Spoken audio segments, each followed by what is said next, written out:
좌우 이게 문제가. 그러나 박정희는 또다시 비굴하게 자기 그 동료들을 팔아먹고 자기 신념을 배반하면서 살아남습니다.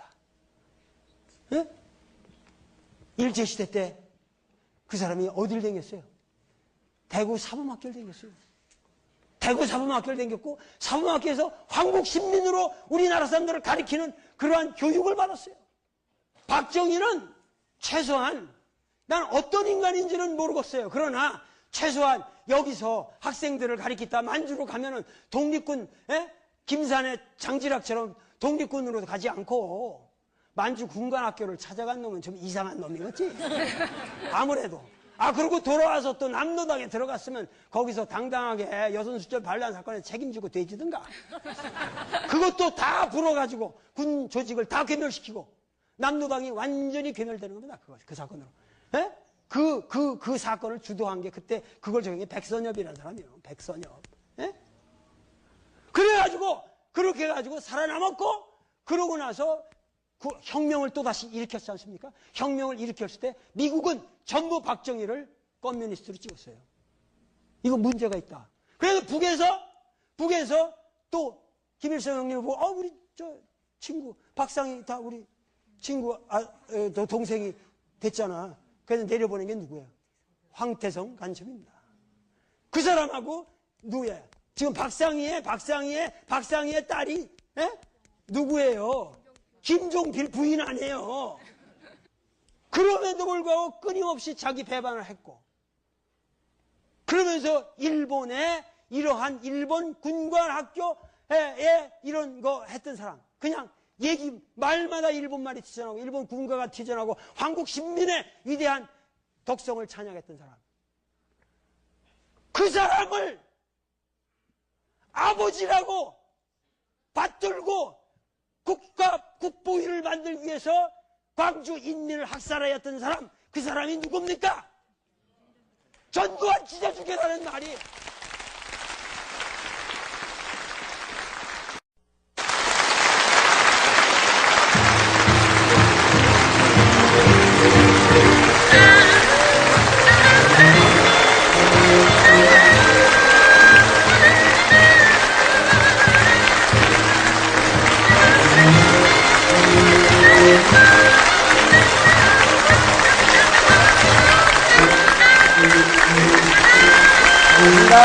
반갑습니다.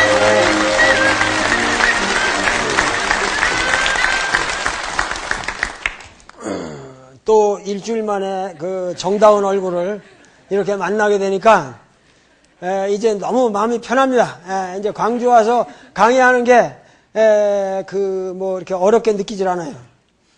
나는 광주를 좋아하는데 광주에서 잘 불러주지도 않아요. 사실은 나보고 많은 사람들 왜 광주를 안 오냐 이러는데 불러주지도 않아요. 무슨 전남대학에서 나한테 교수를 준다는 것도 아니고 이렇게 불러주질 않더라고. 근데 하여튼 광주는 지금부터 그야말로 그 문화 수도로서 우리 민족의 문화 수도로서 책정이 되었고 거기에 대해서 예산도 지금 책정이 돼 있고 어떻게 정말 광주를 우리 민족의 문화의 수도로 만드느냐 이거는 여러분들과 나의 손에 있는 겁니다. 우리가 같이 뭔가 정말 광주를 우리 민족의 문화 수도로 만들려면 우리는 과연 무엇을 해야 되냐 이것에서 내가 생각하기에 정말 우리 광주 사람들은 우리 광주의 역사를 알아야겠다. 그래서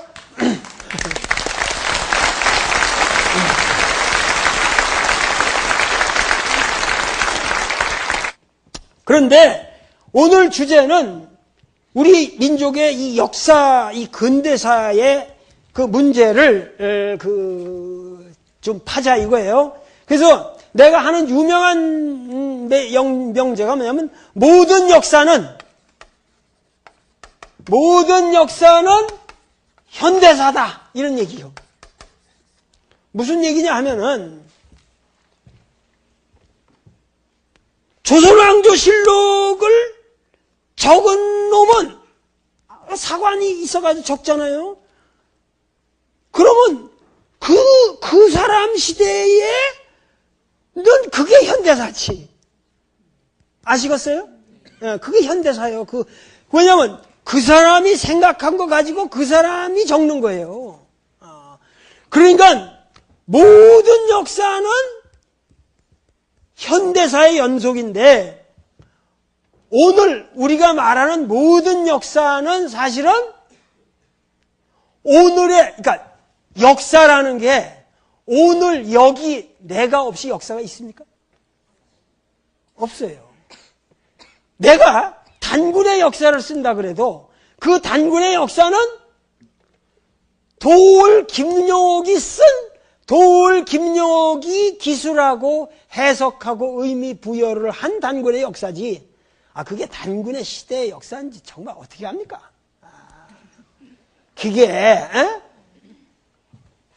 그건 고대사니까 네가 그런 말을 할지 모르지만은 현대사는 명백하게 우리가 다 아는 거 아니냐? 고대사는 네가 소설로 꾸며도 잘 몰라. 그렇잖아요? 단군이 있었는지 없었는지 그런데 그래서 여러분들이 현대사로 들어오면 더 확실할 것 같죠? 현대사는 소설이 더 심합니다. 단군의 역사보다 현대사가 구라가 더 심합니다.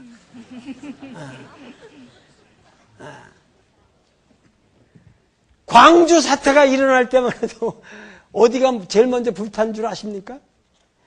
광주 MBC가 이게 불탔어요. 그렇게 어마어마한 역사가 벌어지고 있을 때 팝 가수만 떠들고 가수들 노래만 나가고 뽕짝만 나갔어요.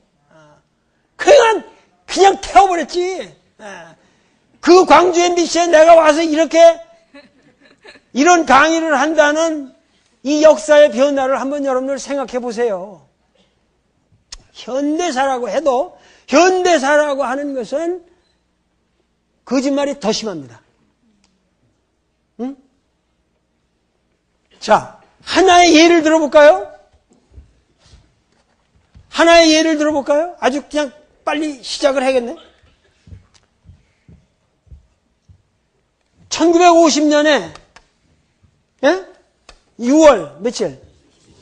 25일 새벽 4시에 한국전쟁이 발발했다.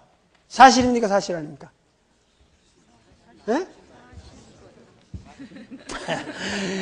자꾸 하도 내가 그 철학자가 궤변을 잘 피는 것 같지, 내가. 근데 그게 사실일 것 같지만 사실이 아닐 수도 있어요. 그게. 사실이 아닐 수도 있어요. 1950년 6월 25일 새벽 4시에 백령도 저쪽으로 해서부터 해가지고 어떻게 전쟁이 시작됐다. 사실일 것 같죠? 과연 한국전쟁이라는 건 뭐냐? 여기 이제 한국전쟁이 발발했다 그럴 때 한국전쟁이라는 게 뭐냐? 그때 발발한 것을 한국전쟁이라고 말할 수 있느냐? 자, 더 심하게 들어가면은 여러분들 생각해. 6.25 6월 25일 날 그러면 이게 전쟁이 일어났으면 어떻게 일어났냐? 이걸 기술해야 될 거 아니에요. 그럼 그때 나오는 게 무슨 말이에요? 북침이냐 남침이냐? 나오죠? 그러면 6월 25일 날 김일성이가 내려온 거예요? 이승만이가 쳐 올라간 거예요? 남침이냐 북침이냐? 이런 문제 가지고 한국전쟁을 말한다면 이 한국전쟁은 의미가 없다는 거예요. 내가 말하는 것은 고로 1950년 6월 20일 한국전쟁이 발발했다라는 얘기는 철학적으로 아무 의미가 없어요. 왜? 한국전쟁이라고 하는 것을 역사적으로 여러분들이 이해할 적에 6월 25일 날 한 시점에 일어난 것으로 얘기하면은 한국전쟁의 의미가 없어진다 그런 얘기예요. 그런 역사는 쓸 필요가 없어요. 그리고 남침이냐 북침이냐? 북침했을 것 같아요? 남침했을 것 같아요?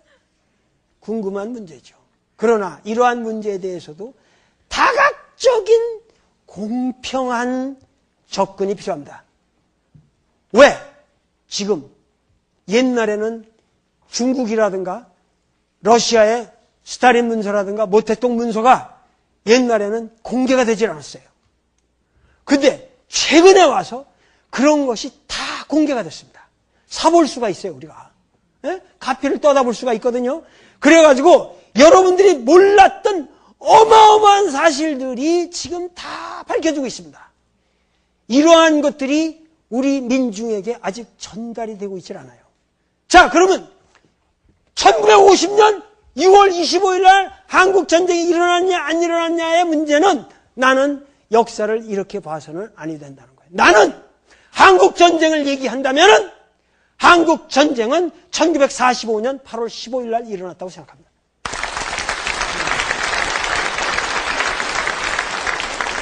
왜 그러냐? 왜 1945년? 이게 이제 재미난 얘기란 말이에요. 이런 게 재미난 말이에요. 역사가, 사가가, 도울 김용이라는 철학적 사유를 하는 역사가가 역사를 쓸 때 어떻게 쓰느냐? 1945년 8월 15일 날 일본 천황 히로히토가 뭐를 했어요? 항복선언을 했잖아요? 항복선언을 하면서 이 히로히토라는 새끼는 역사에서 싹 빠진 거예요. 무슨 얘기냐면은 일본이 명치 유신으로부터 시작해가지고 일본의 제국주의를 1세기 동안 일본 놈들이 1세기 동안 일본의 제국주의를 하면서 일본이 제국주의를 한 모든 지역에 대해서는 전쟁의 불씨를 다 뿌렸어요. 친일파. 네? 일본 제국주의 안에서 친일이냐 친일이 아니냐 이런 문제가 어디나 생길 거 아니야. 중국도 생기고 러시아도 생기고 다 생긴다 이 말이에요. 예? 한국은 가장 참혹하게 당했고, 그러면 일본은 그리고 좌익이냐 우익이냐 이런 이념 대립의 모든 구조가 일본 놈들이 전부 1세기 동안 동아시아 국가에다 만들어 놓은 겁니다. 그리고 1945년 8월 15일 날 항복 선언하면서 이 새끼들은 싹 빠졌어. 자기들이 저질러 놓은 역사로부터 싹 빠져 도망갔다고 항복 선언하면서. 이해가 가요? 네? 그리고 1910년에 우리가 경술국치로 당한 다음에는 뜻 있는 사람들은 전부 이 만주 땅을 향해서 갔어요. 만주 땅을 향해서 갔는데 중국의 상황은 어떠냐 하면은, 중국은 이제 나중에 1930년대 들어오면 노구구의 사건을 일으키고 만주사변을 일으키고 이래가지고 만주국을 세워서 부위를 그 라스트 엠페러 부위, 그런 영화 보셨잖아요. 부위를 세워가지고 거기다 이제 만주국, 위만주국을 세운단 말이야. 자기들의 꼭두각시 나라를 세우고 본격적으로 이제 중국 대륙을 침략하려고. 똑같은 거죠. 도요토미 히데요시가 한국을, 임진왜란때 한국을 왜 왔어요? 그놈이 중국에 가서 지가 천자가 되겠다는 거예요. 지가 중국의 황제가 될 테니까 길 좀 비켜달라, 이런 명목으로 온 거예요. 근데 일본의 소위 말해서 명치 제국주의라는 것도 완벽하게 그렇게 해가지고 뭐냐면은 이 동아시아 전체를 대동아 공영권을 맺는다 이래가지고 지들이 다 쳐먹으려고 했던 거란 말이에요. 그런데 재미난 것은 중국 사람들에게 있어서는 일본 놈들이 그렇게 쳐들어와도 민족 개념이 없어요. 민족 개념이 없어요. 왜냐하면 매년 추수 때가 되면 마적이 닥친다고. 마적들. 네? 그래가지고 비적들이 와서 다 뜯어가기 때문에 그것도 그 비적들하고의 관계가 다 그게 또 룰이 있어요. 그래가지고 매년 비적들한테 시달리기 때문에 일본 놈이 와도 그냥 또 비적인가 보다. 이러지. 중국 사람들은 무슨 중국 민족이 지금 우리 일본 민족하고 국권을 수호하면서 투쟁해야겠다, 이런 게 없는 거예요. 그러니까 모택동이가 싸우기가 엄청 힘든 거예요. 모택동이가 공산주의를 가지고 야 중국 놈들이 지금 일본 놈들이 우리 중국을 다 지배하려고 그런다. 빨리 일어나서 싸우자. 누가 싸워? 그 비적 새끼들 뭐 좀 띄워주고 말지 뭐. 땅이 워낙 크니까. 그래서 소위 말해서 그 중국 사람들을 계몽해야 되겠는데 계몽시키려면 민족의식이 투철해야 되고 일본 말을 잘 해가지고 일본 말을 하면서 일본을 알고 그러면서도 중국말을 잘해야 되는데 그런 사람들이 중국 사람 중에 없었어요. 그런데 한국 사람들은 민족의식이 투철하고 일본 놈이라고 그냥 죽이고 싶어하는 거예요. 거기다가 일본말 잘하지, 한국말 잘하지, 중국말 잘하지. 평균적 한국 사람들이. 그러니까 여러분들이 아셔야 할 건 중국의 혁명은 누가 일으킨 줄 아십니까? 모택동이가 일으킨 게 아니에요. 한국 사람들이 만들어준 거예요. 이런 역사를 우리가 모릅니다. 여러분들 중국이 왜 그 6.25 때 중국이 그 1.4후 때 기억하시잖아요. 중국놈들도 미쳤다고 지들의 100만 명의 어린애들을 지들의 후손을 한국에다 보내요? 우리는 인해 전술로 와서 그 새끼들을 다 미국 놈들이 이렇게 해가지고 했다 그러지만 거기서 죽어간 중국 사람들은 불쌍하지 않냐고. 그런데 수양제가 고구려 파견한 사람보다 모택동이가 파견한 사람들이 더 많잖아요. 왜 그럴 수 있어요? 의리를 지켜야 되니까. 중국 혁명은 한국 사람들이 만들어줬다는 걸 모택동이가 아는 겁니다. 그렇기 때문에 그 은혜에 보답하기 위해서 북한이 이렇게 했을 때 보내는 거예요. 여기에는 아주 복잡한 얘기들이 있습니다. 제가 조금 이따 이거 시간이 가면 안 되는데 이거.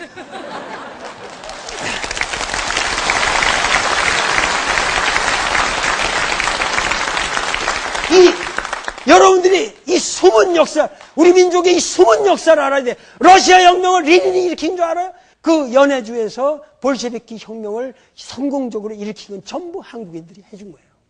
거기에 소위 말해서 우리나라 역사상 최초로 한국의 커뮤니스트, 한국의 의식적인 커뮤니스트고 레닌하고 같이 레닌을 도와가지고 저 우랄 산맥에서부터 쫙 연해주까지 이르는 모든 거기서 그 연설을 해가면서 한 사람이 바로 여자예요. 알렉산드라 스탄케비치라는 한국인 여성입니다. 예?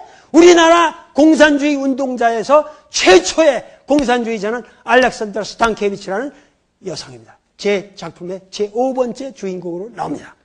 그러니까 러시아 혁명, 중국 혁명, 한국 사람들의 근대 민족의 순환이 없이는 이해가 안 됩니다.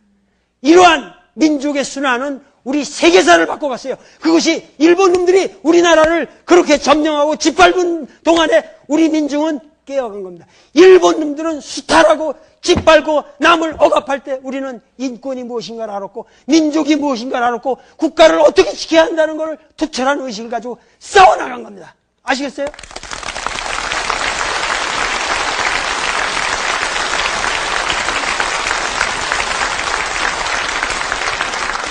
그래가지고 그런 혁명 정신을 가지고 그렇게 대륙에서 휩쓸면서 말 탈면서 그 수많은 독립운동가들이 있었습니다.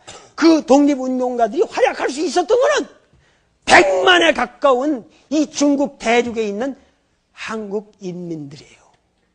그 일본군이 가장 두려워했던 이름이 홍범도입니다. 홍범도라는 인물인데 저 삼수갑산 저 북청에서 활약한 사람이에요. 그 부인이 북청 여자라서 그쪽에서는 원래 이 사람은 평양 사람이에요. 그런데 이런 그 홍범도 부대 같은 것도 뭐냐면은 그 나타나면 그냥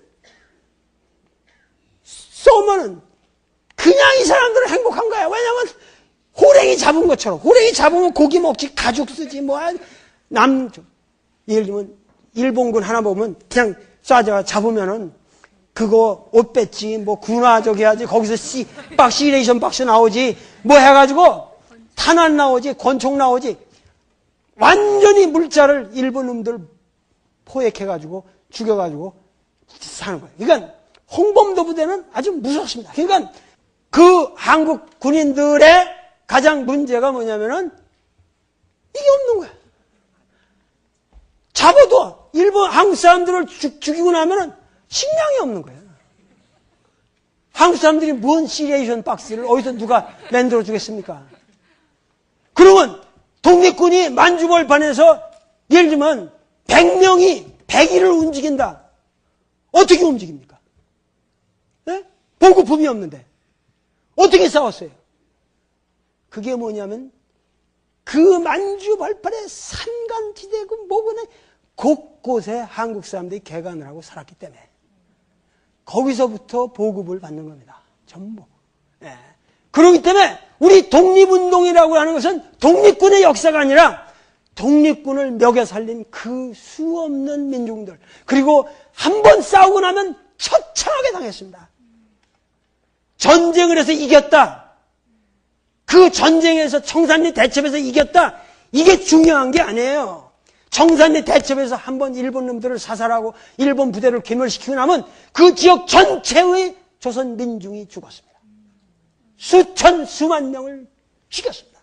바로 지금 5.18 민주항쟁에서 우리가 경험했던 그 악랄한 짓들과 똑같은 방식으로 일본 놈들이 와가지고 조선 민중을 만주에서 죽였습니다. 그 유명한 사건이 경신참변. 그래가지고 지금 보세요. 여기 보면은 이쪽 만주 지역에서 투쟁한 사람들은 뭐냐면 여기 동북항일연군이라고 그래서 이쪽에서 투쟁하던 소위 말해서 항일연합전선, 항일연군이라고 그래. 그 항일연합, 그 연군이 여기서 있었고, 그 다음에 이쪽 그 화북지역이라고 그래서 이 중부에 여기에는 뭐냐면 이 팔로군이 연안에서 장정이라는 거 알잖아요. 롱마치. 장정을 거쳐가지고 연안에 와가지고 여기 있는데 여기 와서 소위 말해 팔로군 본부에 들어가서 그들과 협력해서 싸운 조선의용군이라는 게 있었어요. 예? 그리고 그거 이 밑으로 상해 이쪽으로 이 상해로부터 여기서 나중에 가게 되는 뭐야? 대한민국 임시정부의 외교 노선이 있었고. 그러니까 대한민국 임시정부의 소위 외교론 노선하고 여기에 화북지대의 의용군 의용투쟁이랑 여기에 뭐 만주 지역의 유격투쟁, 예? 이것이 소위 말해서 우리 독립운동사다 이거요. 아시겠습니까? 독립운동사의 대맥이 이렇게 흘러가는데, 자, 여기서 말이야, 복잡한 문제가 생기는 거예요. 뭐냐면, 1945년에, 지금 6.25 얘기를 하려고 그러는 건데, 1945년에, 1945년 8월 15일 날, 그렇게 선언하고 나니까, 소위 말해서, 우리는 팔로군을 위해서도 싸웠고, 대한민국 임시정부는 어디랑 싸웠어요? 어디에 붙었어요? 장개석, 국민당에 붙은 거예요, 이거는. 그러니까, 같은 독립군이라도, 여기는 장개석한테 붙어가지고, 장개석이가, 소위 말해서, 소위 말해서, 대한민국 임시정부가 어떻게 먹고 살아야 돈이 있어야 먹고 살잖아요. 그 돈을 전부 장개석이가 대줬다고. 그 장개석이가 대준 거에 계기가 된 게 뭔 줄 알아요? 윤봉길의 그 홍구공원 폭탄 사건 때문에, 자, 조선의 젊은이 한 명이 우리나라 100만 군대가 하는 것보다도 더 위대한 일을 할 수 있다. 얘들을 도와줘야 된다. 그래가지고 장개석이가 그때부터 눈이 번쩍 돼가지고 그게 1932년이에요. 윤봉길이가 그렇게 한 게. 그러고 나서 대한민국 임시정부가 활성화됩니다. 그런데 1945년에 일본이 항복하고 이렇게 됐잖아요. 그러면은 그러고 나서 이 정말 비극적인 얘기인데, 중국이 만약에 그때 통일이 되어 있었다면 모택동이나 장개석 누구 한쪽으로 통일이 되어 있었다면 우리나라가 분열됐겠습니까? 안 됐겠습니까? 안 되는 겁니다.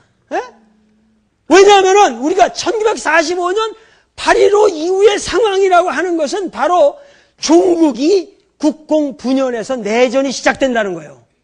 그러니까는 소위 말해서 아까 말했던 6.25는 동아시아의 내전 상황의 한 고리일 뿐이에요. 무슨 얘기냐면은 여기에 이 중국이라는 게 내전으로 들어가게 되면서 이쪽에 뭐예요? 팔로군하고 연안을 중심으로 한 모택동이가 그 유명한 모순론, 실존론 모든 걸 써가면서 이걸 지도합니다. 그래서 하지만 그 당시 말이야, 이 강력한 국민당 장개석 군대는 미국의 지원을 받았고 돈이 엄청났고 부대 수도 엄청났고 중국 팔로군과 국민당 군대의 비율이 10대 1도 안 됐다고, 그 세력이. 그런데 누가 이겼어요? 모택동이 이겼지 않습니까? 그러면 1945년 8월 15일부터 1949년 12월 1일 날 천안문에서 모택동이가 중화인민공화국을 선포할 때까지 바로 그 국공내전의 그 처절한 시기가 우리나라 민족의 가장 비극적 시기가 된 겁니다. 아시겠죠? 네? 그 상황에서 봐요. 그 상황에서 결국 한국전쟁은 어떻게 일어난 거냐? 한국전쟁은 사실은 한국전쟁이란 이름으로 이해를 할 것이 아니라 동아시아 30년 전쟁. 동아시아 30년 전쟁. 그게 뭐냐면 1945년 8월 15일부터 1975년 미국이 월남에서 물러날 때까지 동아시아는 뭐냐면 일본이 지배했던 지역의 전체가 전쟁에 휩싸인 거예요. 이 동아시아 30년 전쟁의 가장 핵심적 고리가 한국전쟁이라는 사건이요. 좀 이해가 가십니까? 1949년 4월 23일에는 모택동이가 양장을 건넙니다. 그때 물론 김일성은 한강을 건널 생각을 합니다. 자, 때는 왔다. 에? 왜? 한국이나 중국 대륙이나 같은 내전 상황입니다. 이 문제를 여러분들이 이해를 하셔야 되는데, 소위 말해서 이것을 이해하려면은 1945년 8월 25일 날 히로히토가 항복을 했다. 8월 16일 날 광주 도청, 광주 시청, 광주 동장, 경찰서 사람이 있겠어요, 없겠어요? 8월 16일 날 싹 도망갑니다. 일본 일제시대 때 해먹었던 새끼가 지금 일본이 망했는데 16일 날 출근하겠어요? 네? 8월 16일 날부터 모든 광주뿐만 아니라 전국에 있는 관청 싹 빕니다. 나라가 텅 비죠. 당연하게 이해가 되시죠? 그렇게 되면은 어차피 광주 꽃윤이라는 거 기억하시죠? 여러분들 1950년 5월 21일부터는 벌써 우리가 22일부터는 완전히 자치위원회가 성립돼가지고 뭐냐면 우리 스스로 질서를 지키자. 그렇게 미국은 맨하탄에서 전기 정전 한 번 됐는데 그렇게 어마어마한 약탈이 일어났는데 우리는 그 광주 인민들은 그렇게 어마어마한 저기가 일어났는데도 질서 정연했고 한 명의 약탈도 없었습니다.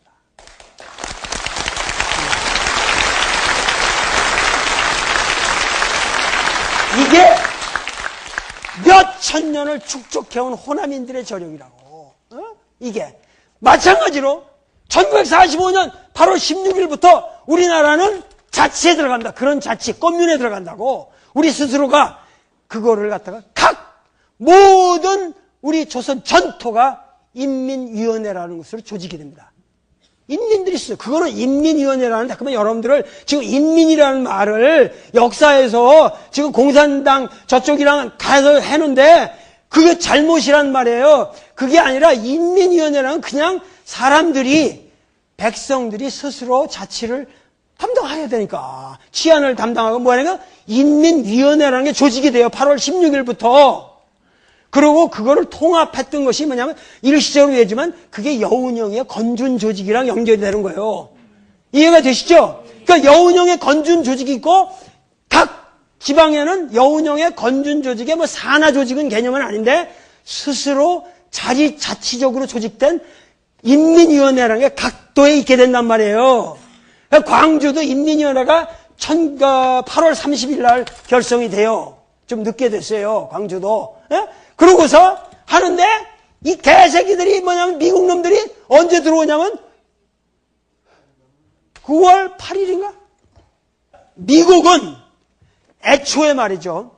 한국이 이렇게 이제 일본이 항복하고 나가잖아요. 그러면 에치슨 라인 이런 거 기억하시죠? 여기다 방위선도 뺐고 뭐 할 관심이 없었어요. 그리고 무시했어요. 무지막지했어요. 이 미국은 한국이라는 나라가 어떤 나라인지 전혀 몰랐어요. 공부도 안 했고 몰랐다고. 소련은 그 전부터 이미 치밀하게 그 전문적인 스타디를 해왔고 알았어요. 그리고 보낸 사람도 스티코프라고 해서 아주 전문가가 갑니다. 네? 그런데 여기는 없으니까 저 오키나와에 제일 가까운 데 있는 새끼가 어떤 새끼가 메가드한테 일본한테 그때 항복하고 출연하니까 근데 오키나와 상륙작전에 엄청 죽었거든요. 미군들도 피해를 많이 봤거든. 그러니까 저 일본 사람들이 아주 끝까지 옥쇄 한다고 그래가지고 옥쇄 작전이라서 전부 죽고 막 이래가지고 하는데 거기 오키나와에 하지라는 놈이 있었단 말이야. 이 일리노이 촌놈인데 투스타인가 쓰리스타 뭐 한 놈인데 그 하지를 데려고 하지를 시켜가지고 일로 보낸 거라. 인민위원회라는 거는 인민들이 스스로 질서적으로 일본이 물러나고는 공백기를 이렇게 잘하고 있는데 그놈들을 다 빨갱이로 보고 전부 숙청을 하려니까 다시 숙청을 하려니까 이놈들이 와서 한 게 뭐예요? 일본 시대 때 경찰했던 사람들, 일제시대 때 뭐 도지사하고 뭐 했던 사람들 돈 줘가면서 총알 줘가면서 다시 다 부르는 거예요. 미국 놈들이 와가지고 다시 와라. 그래가지고 니들이 질서를 잡아줘야 돼. 이 새끼들 못 믿겠다. 인민위원회 이 새끼들 나쁜 놈들이라는데 무식한 놈들이 말이야 와가지고 뭐 도지사 뭐 그냥 미국 소위 중위 이런 새끼들이 다 그때 군정이요 군정. 군인들이 실제로 정치를 하는 거예요. 우리나라 와가지고 지배자요 지배자. 그래가지고 와서 다 저기면서 하니까 처음에 이 미국 저기에서 약간의 이 인민위원회가 조직되고 이러는 과정에서 일제시대 때 경찰하는 놈들 정말 악랄 같은 놈 한두 놈은 그렇게 죽인 것도 전국적으로 인민위원회 조직되면서 피해 상한 게 전국적으로 한 70명도 안 된대요. 그 정도로 순했어요 인민위원회라는 게. 그런데 한두 명 그런 것도 있었겠지만 다시 일본 사람들 다 일제시대 때 했던 놈들을 다 부르면서 다시 그들을 압박을 하니까 인민위원회는 순순히 내놓습니까? 와 이거 이렇게 내놓을 수 없다. 총으로 갈기기 시작하는 거죠. 그럼 이 사람들이 어디로 가요? 타협하는 사람도 있고 그들이 도망가기 시작한 것이 소위 말해서 우리나라의 빨치산이 되는 겁니다. 이해가 되십니까? 그러니까 빨치산에 따르게 된 게 아니라 예를 들면 우리 광주 꽃문 사태를 생각해보란 말이야. 5.18 항쟁 때 저기 한 사람들이 도청에서 죽지 않고 통일 수 있을 때면 사냥가서 다 빨치산이 된 거예요. 그들을 묶은 전체 조직책을 가진 사람이 나중에 이현상이라는 사람으로 등장하게 되는 거고, 그래가지고 소위 말해서 되는데, 자 이게 복잡해요. 그렇게 되니까 결국 우리나라는 1945년 8월부터 이미 내전 상태로 들어간 거예요. 국공내전이나 대륙에서 국공내전이나 똑같아요. 그러니까 내전 상태에서 뭐냐면은 김일성이의 형님의 판단에는 남쪽에서 고생하고 있는 이 인민들을 좀 도와드려야 되지 않냐. 이렇게 생각하는 건 당연하겠지. 나래도 야 모택동 형님도 그 장개석이를 밀어붙여가지고 성공을 하고 천안문에서 이걸 했는데 나도 한강 건너가지고 금방 이거 해가지고 조선인민공화국을 이걸 통일국가를 선포할 수 있지 않냐? 생각할 만해 안 할 만해요? 할 만하죠.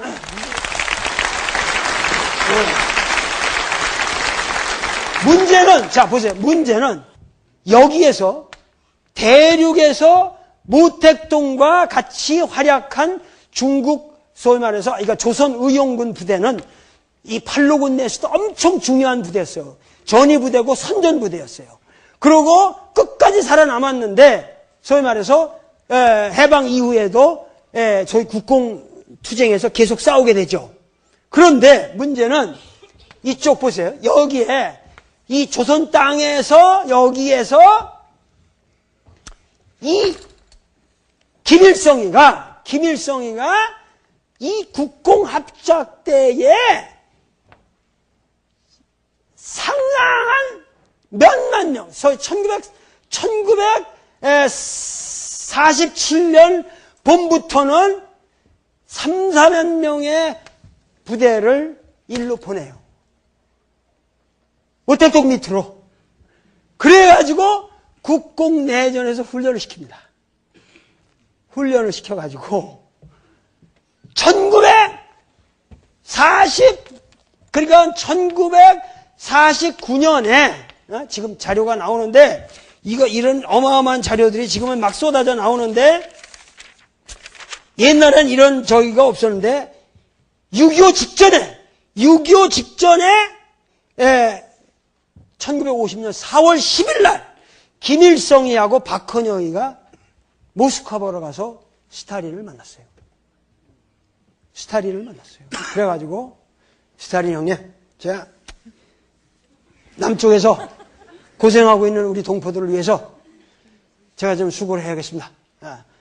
밀어붙이겠습니다. 박헌영이는 남도당 책임이 있잖아요. 그러니까는 밀어붙이겠다. 그 스타린이 뭐 좋긴 좋은데 우리 소련은 그거 직접 지원하기가 미국 눈치도 그렇고 여러 가지가 니들 여태까지 우리가 잘 지원해 줬는데 그거 어렵다. 그런데 결국 직접적으로 니들을 도울 수 있는 거는 모택동 형님이니까 내가 걔한테 쪽지를 보낼 테니까 빨리 거기를 가봐라. 지금 그 내용이 그대로 나와요. 지금 사실이에요. 그래가지고 박헌영과 김일성이가 다시 왔다가 1950년 5월 13일 저녁에 모택동이한테 다시 가요. 그때 모택동이한테서는 스탈린으로부터 쪽지가 와 있었어요. 내가 얘들을 이렇게 하라고 허락을 했다. 왜냐하면 그때는 꼬민때는 체제였기 때문에 모택동도 스탈린 눈치를 봐야 돼요. 그때 국제공산주의 운동이 하나로 통해 있었으니까. 그래 가가지고 스탈린이 모택동한테 쪽지를 보내줬고 김일성하고 박헌영은 5월 13일 저녁에 모택동을 만나요. 그래가지고 이거 해야 됩니다. 그러니까 모택동이가 좋다. 결국 조선인민의 혁명적 저기는 무력 항쟁밖에 없다. 니들이 여태까지 그렇게 싸워갖고 되냐. 그러니까 좋다. 밀어붙여라. 내가 뒤에서 후원하겠다. 확약을 받습니다. 그러니까 그러고 1950년 5월 16일 날 귀국을 하고 바로 돌아와서 조선인민군을 7사단 체제로 편제를 하고 그때 소위 말해서 여러분들이 아셔야 될 거는 1940 소위 말해서 9년부터 50년 사이에 중국에서 활약하던 조선의용군이 자그만치 몇 기에 나뉘어서 10만 명이 돌아옵니다. 아시겠습니까? 그러니까 6.25 사변을 우리가 얘기를 한다면 6.25 한국전쟁을 얘기를 한다면 한국전쟁을 일으킨 사람들은 그 조선 서울까지 단숨에 밀고 내려온 사람들은 북한에 있던 인민군 부대가 아니에요. 그것은 중국 내전에서 갈고 그 역량을 닦았던 조선의용군 10만 명이 나온 겁니다. 방호산 부대 이 모든 사람들이 그 사람들이 밀고 내려온 거예요. 그러니까 남침은 확실하죠. 그러나 남침이라고 그래서 그 남침이라는 말로 표현할 수가 없다는 거예요. 나는. 왜냐하면은 이미 그 남침을 유도한 구조적인 남한 사회의 구조가 있었으니까 그 구조의 장본인은 뭐냐? 최일 원흉은 일본 개새끼들이고 그 다음 둘째법 원흉은 미국 놈들이죠.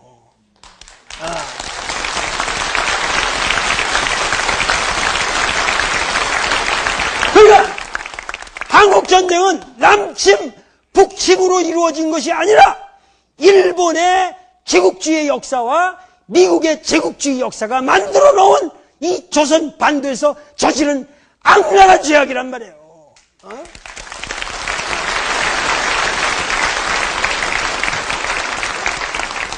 내 말이 틀려요? 그러니까 이러한 비극 속에 우리 민족은 북한, 남한 이렇게 해가지고 동족 상잔의 이런 비극을 거리지 않습니까? 그 생각해보라고. 이 중국 대륙에서 싸우던 이런 가슴 통탄한 일이냐 말이야. 이 대륙에서 싸우던 우리 그 조선 독립군들이 또다시 뭐냐면은 이 광복군들은 우리 국군으로 들어가고 인민군은 같은 동지들이 일본을 향해서 우리가 그 36년 동안 그렇게 피눈물 나는 노력을 기울이고 그 외적 일본을 향해서 싸웠던 우리 민족들이 그 독립혁명 동지들이 바로 자기네 독립돼 해방된 조국의 땅에서 서로 죽이는 그런 비극이 이 빌어먹을 6.25란 말이야. 이런 빌어먹으려면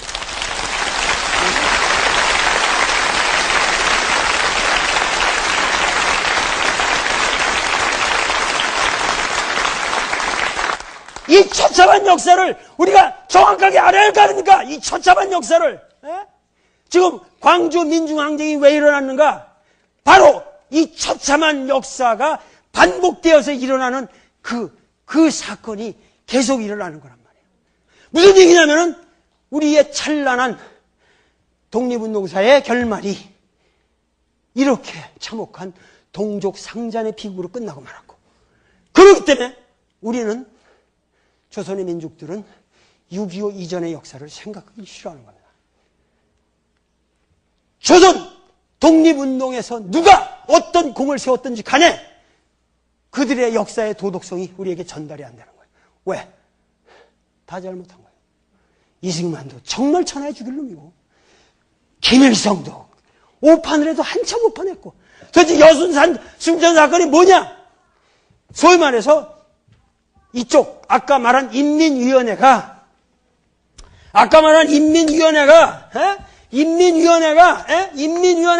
다 괴멸된단 말이에요. 그런데 대개 괴멸되지만 이쪽 태백산 강원도부터 해가지고 이 경상도 해가지고 이 전라도 지리산 일대 해가지고 이 산 주변으로는 전부 빨치산이 되는 겁니다.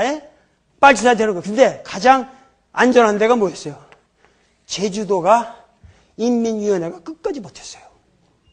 제주도가. 왜? 여러분들이 제주도 그러면 제주도에서 4.3 항쟁, 제주 4.3 항쟁, 여러분들 잘 이해가 안 가요. 1948년인가?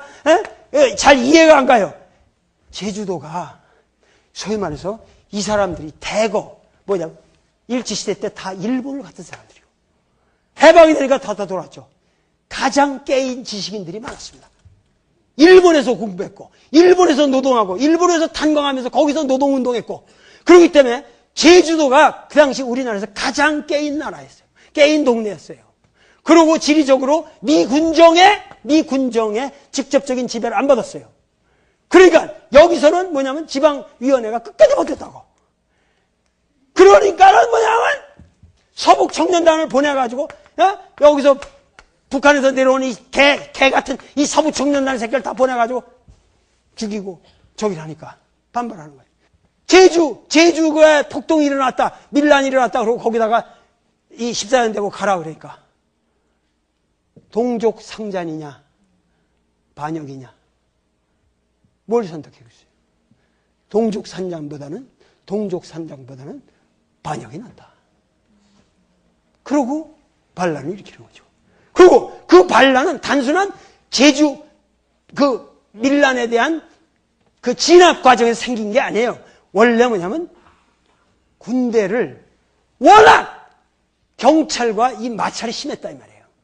여수 지역의 그 경찰이라고 하는 새끼들이 전부 일제시대 때 특고 이 개새끼들이 아니에요. 그게 그 당시 전부 일본 경찰이란 말이에요. 그게 일제시대 하는 놈이니까 일본 경찰들이 전부 국내 치안에 주도권을 잡고 군인들을 그냥 푸대접하고 그냥 보는 데서 그냥 막 군합발 지르고 막 이러면서 행패를 부리니까 거기서 경찰하고 이 마찰이 있었어요.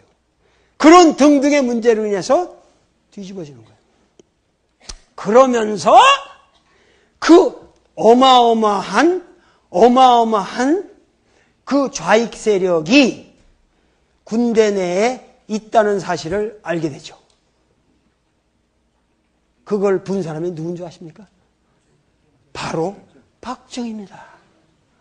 박정희가 바로 그 당시 우리나라 군대 내에서 중요한 남노당 포스트를 가지고 있던 사람이에요. 그래가지고 저는 1963년 윤보선이랑 선거할 때 동아일보 호해가 뭐가 나왔어요?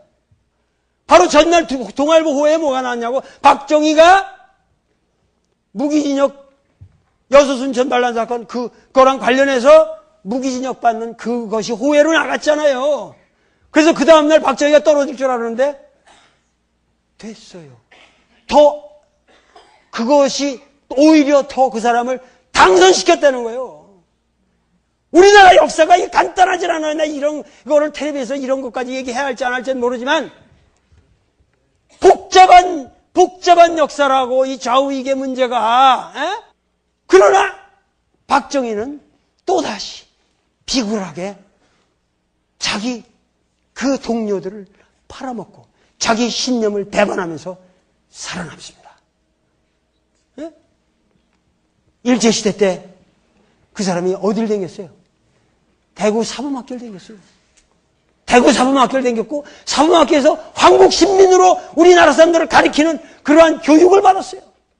박정희는 최소한 난 어떤 인간인지는 모르겠어요. 그러나 최소한 여기서 학생들을 가리키다 만주로 가면은 독립군 김산의 장지락처럼 독립군으로 가지 않고 만주 군관학교를 찾아간 놈은 좀 이상한 놈이겠지. 아무래도. 그리고 돌아와서 또 남노당에 들어갔으면 거기서 당당하게 여선수절 반란 사건에 책임지고 되지든가. 그것도 다 불어가지고 군 조직을 다 괴멸시키고 남노당이 완전히 괴멸되는 겁니다. 그 사건으로. 그 사건을 주도한 게 그때 그걸 적용해 백선엽이라는 사람이에요. 백선엽. 그래가지고 그렇게 해가지고 살아남았고 그러고 나서 그 혁명을 또다시 일으켰지 않습니까? 혁명을 일으켰을 때 미국은 전부 박정희를 커뮤니스트로 찍었어요. 이거 문제가 있다. 그래서 북에서 또 김일성 형님을 보고 우리 저 친구 박상희 다 우리 친구 동생이 됐잖아. 그래서 내려보낸 게 누구예요? 황태성 간첩입니다. 그 사람하고 누구예요? 지금 박상희의 딸이 누구예요? 김종필 부인 아니에요. 그럼에도 불구하고 끊임없이 자기 배반을 했고 그러면서 일본의 이러한 일본 군관학교에 이런 거 했던 사람, 그냥 말마다 일본말이 튀어나오고 일본 군가가 튀어나오고 한국 신민의 위대한 덕성을 찬양했던 사람, 그 사람을 아버지라고 받들고 국보위를 만들기 위해서 광주 인민을 학살하였던 사람, 그 사람이 누굽니까?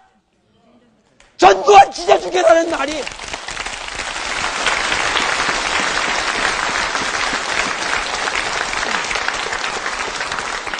전두환 찢어주게라는 말이 왜 나왔겠어요? 그러면서 광주 인민들은 김일성이 오판하지 말라 이런 프레카트를 내걸었잖아요. 그런데 보도지침에 광주 인민이 북한에 대한 커넥션을 말하는 일체에 오판하지 말라니 이런 거 내지 말라. 왜? 이 새끼들 싹 빨갱이로 몰아야 되니까. 김대중이랑 같이 이 새끼들 김대중이가 사지에서 이렇게 해서 전남대학교 애들한테 돈 주고 이래가지고 다 이런 폭도로 만들어놓은 이 빨갱이 새끼들이 이 지랄을 하고 있는데 다 죽여라. 그래가지고 광주 사태를 빌면서 국보위를 만들고 그래가지고 지가 대통령 된 거 아닙니까? 거기까지가 우리 민족의 비극의 역사라는 거예요. 이것이 동학으로부터 광주 민족 항쟁까지 우리 역사가 근대사를 살아온 우리들의 모습입니다. 여기에 여러분들 정확하게 생각하세요.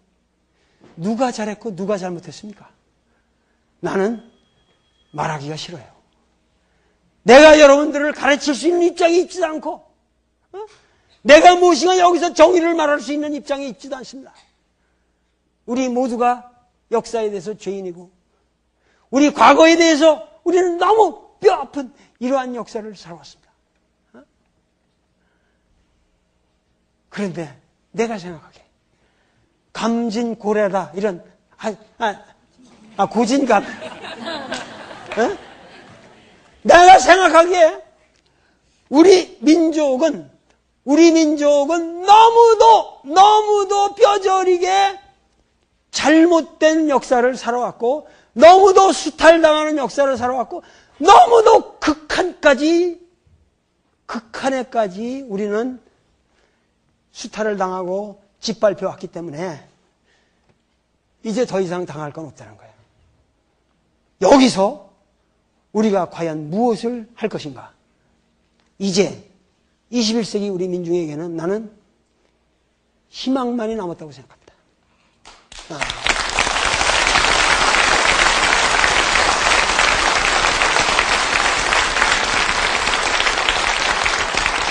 앞으로 여러분들이 올바른 의식을 가지고 올바른 역사관을 가지고 우리의 후손들에게 바른 가치관을 전하고 끊임없이 이러한 이야기를 전하고 우리 역사를 바르게 인식함으로써 많이 우리의 미래가 열릴 수가 있습니다.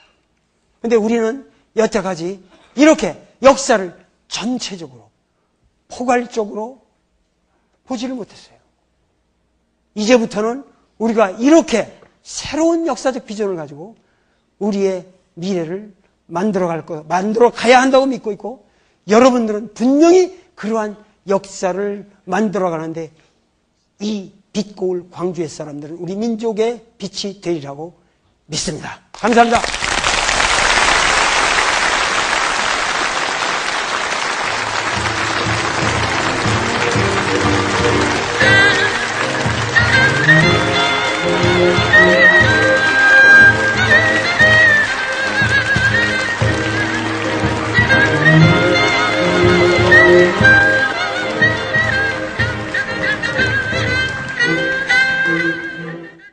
좌우익의 문제가 그러나 박정희는 또다시 비굴하게 자기 그 동료들을 팔아먹고 자기 신념을 배반하면서 살아남습니다. 일제시대 때 그 사람이 어딜 댕겼어요? 대구 사범학교를 댕겼어요. 대구 사범학교를 댕겼고 사범학교에서 황국신민으로 우리나라 사람들을 가리키는 그러한 교육을 받았어요.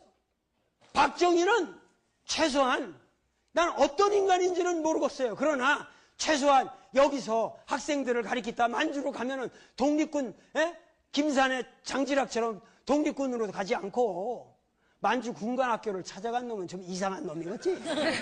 아무래도. 그리고 돌아와서 또 남로당에 들어갔으면 거기서 당당하게 여선수절 반란 사건에 책임지고 되지든가. 그것도 다 불어가지고 군 조직을 다 괴멸시키고 남로당이 완전히 괴멸되는 겁니다. 그 사건으로. 그 사건을 주도한 게 그때 그걸 적용해 백선엽이라는 사람이에요. 백선엽.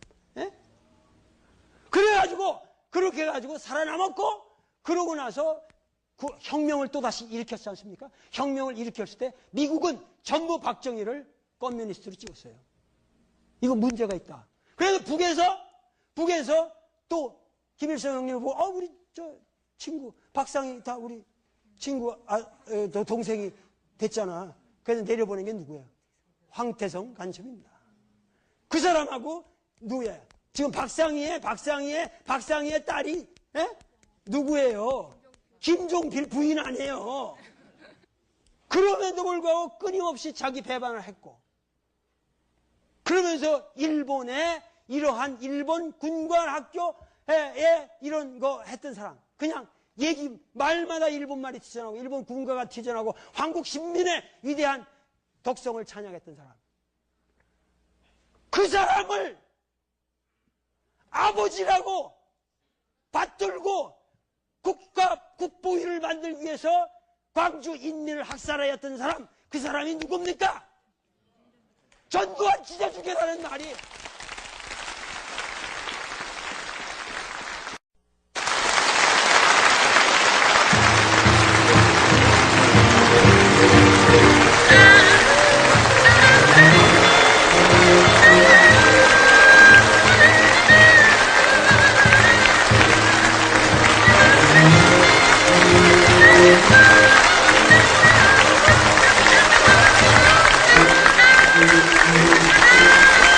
반갑습니다. 반갑습니다.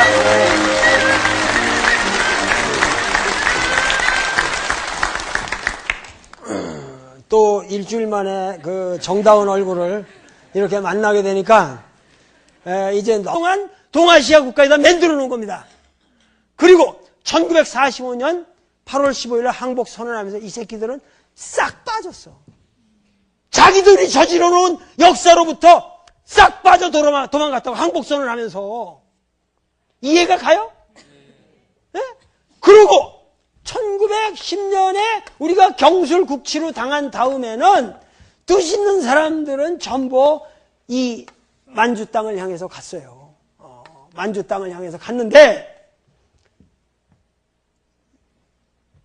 중국의 상황은 어떠냐 하면은 중국은 이제 나중에 1930년대 들어오면 노구구의 사건을 일으키고 만주사변을 일으키고 이래가지고 만주국을 세워서 부위를 그 라스트 엠페러 부위 그런 영화 보셨잖아요. 부위를 세워가지고 거기다 이제 만주국 위만주국을 세운단 말이야. 자기들의 꼭두각시 나라를 세우고 본격적으로 이제 중국 대륙을 침략하려고. 똑같은 거죠. 도요토미 히데요시가 한국을 임진왜란때 한국을 왜 왔어요? 그놈이 중국에 가서 지가 천자가 되겠다는 거예요. 지가 중국의 황제가 될 테니까 길 좀 비켜달라 이런 명목으로 온 거예요. 근데 일본의 소위 말해서 명치 제국주의라는 것도 완벽하게 그렇게 해가지고 뭐냐면은 이 동아시아 전체를 대동아 공영권을 맺는다 이래가지고 지들이 다 쳐먹으려고 그랬던 거란 말이에요. 그런데 재미난 것은 중국 사람들에게 있어서는 일본 놈들이 그렇게 쳐들어와도 민족 개념이 없어요. 민족 개념이 없어요. 왜냐하면 매년 추수 때가 되면 마적이 닥친다고. 마적들. 네? 그래가지고 비적들이 와서 다 뜯어가기 때문에 그것도 그 비적들하고의 관계가 다 그게 또 룰이 있어요.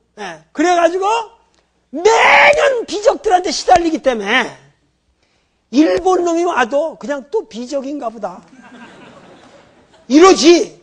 중국 사람들은 무슨 중국 민족이 지금 우리 일본 민족하고 국권을 수호하면서 투쟁해야겠다. 이런 게 없는 거예요. 그러니까 모택동이가 싸우기가 엄청 힘든 거예요. 모택동이가 공산주의를 가지고 중국 놈들이 지금 일본 놈들이 우리 중국을 다 지배하려고 그런다. 빨리 일어나서 싸우자. 누가 싸워? 그 비적 새끼들 뭐 좀 띄워주고 말지 뭐.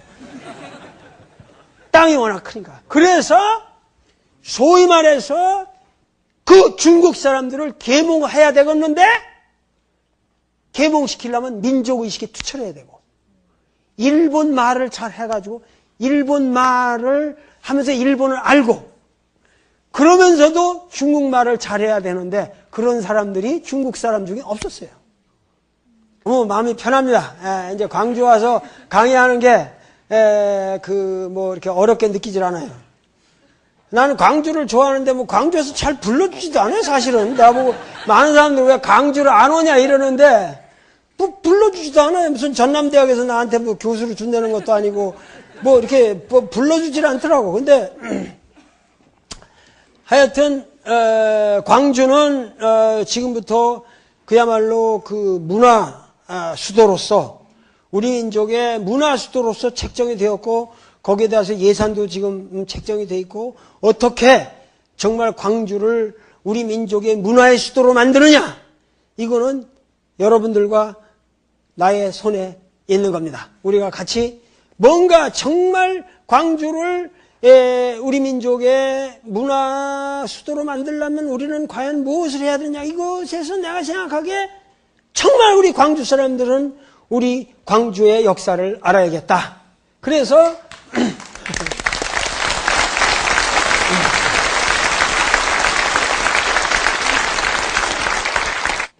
그런데 오늘 주제는 우리 민족의 이 역사, 이 근대사의 그 문제를 좀 파자 이거예요.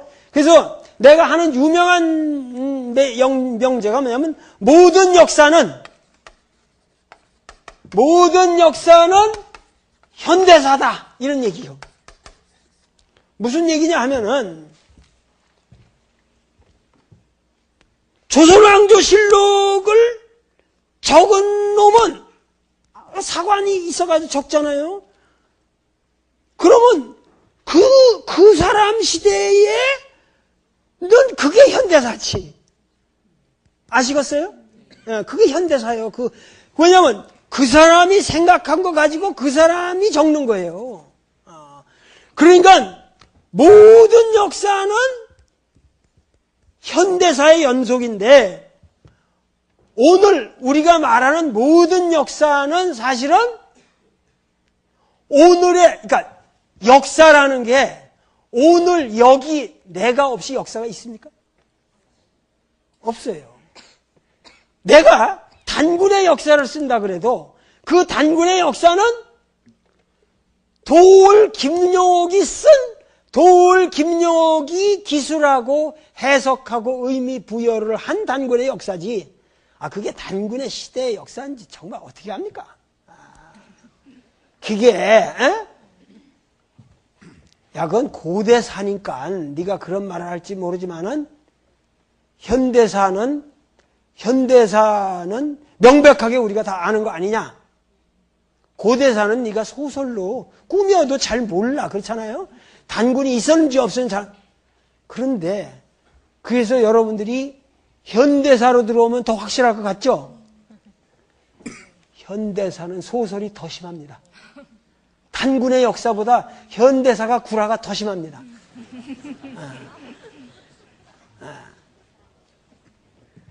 광주 사태가 일어날 때만 해도 어디가 제일 먼저 불탄 줄 아십니까? 광주 MBC가 이게 불탔어요. 그렇게 어마어마한 역사가 벌어지고 있을 때 팝 가수만 떠들고 팝 가수들 노래만 나가고 뽕짝만 나갔어요. 그냥 태워버렸지. 그 광주 MBC에 내가 와서 이런 강의를 한다는 이 역사의 변화를 한번 여러분들 생각해 보세요. 현대사라고 해도 현대사라고 하는 것은 거짓말이 더 심합니다. 응? 자, 하나의 예를 들어볼까요? 하나의 예를 들어볼까요? 아주 그냥 빨리 시작을 해야겠네. 1950년에 6월 며칠? 25일 새벽 4시에 한국전쟁이 발발했다. 사실입니까? 사실 아닙니까?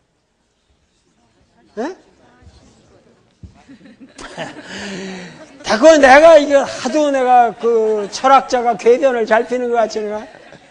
근데 그게 사실일 것 같지만 사실이 아닐 수도 있어요. 그게 사실이 아닐 수도 있어요. 1950년 6월 25일 새벽 4시에 백령도 저쪽으로 해서부터 해가지고 어떻게 전쟁이 시작됐다. 사실일 것 같죠? 과연 한국전쟁이라는 건 뭐냐? 여기 이제 한국전쟁이 발발했다 그럴 때 한국전쟁이라는 게 뭐냐? 그때 발발한 것을 한국전쟁이라고 말할 수 있느냐? 자, 더 심하게 들어가면은 여러분들 생각해. 6.25 6월 25일 날 그러면 이게 전쟁이 일어났으면 어떻게 일어났냐? 이걸 기술해야 될 거 아니에요. 그럼 그때 나오는 게 무슨 말이에요? 북침이냐 남침이냐? 나오죠? 그러면 6월 25일 날 김일성이가 내려온 거예요? 이승만이가 쳐 올라간 거예요? 남침이냐 북침이냐?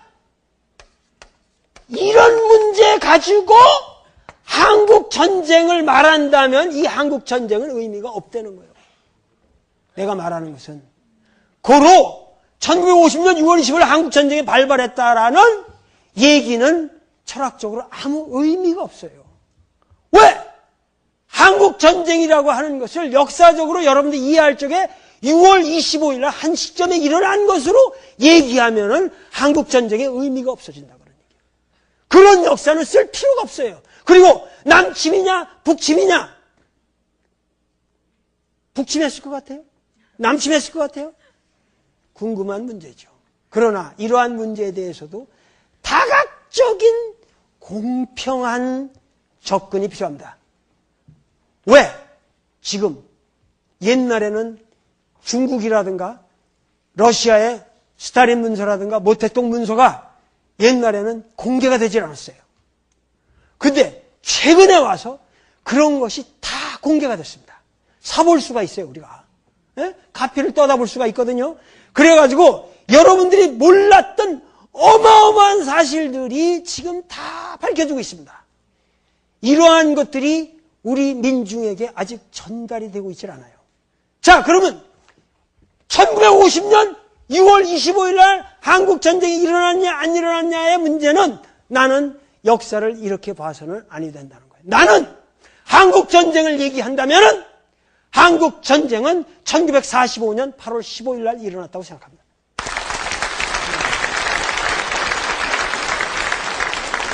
왜 그러냐? 왜 1945년? 이게 이제 재미난 얘기란 말이에요. 이런 게 재미난 말이에요. 역사가, 사가가, 도울 김용이라는 철학적 사유를 하는 역사가가 역사를 쓸 때 어떻게 쓰느냐? 1945년 8월 15일 날 일본 천황 히로히토가 뭐를 했어요?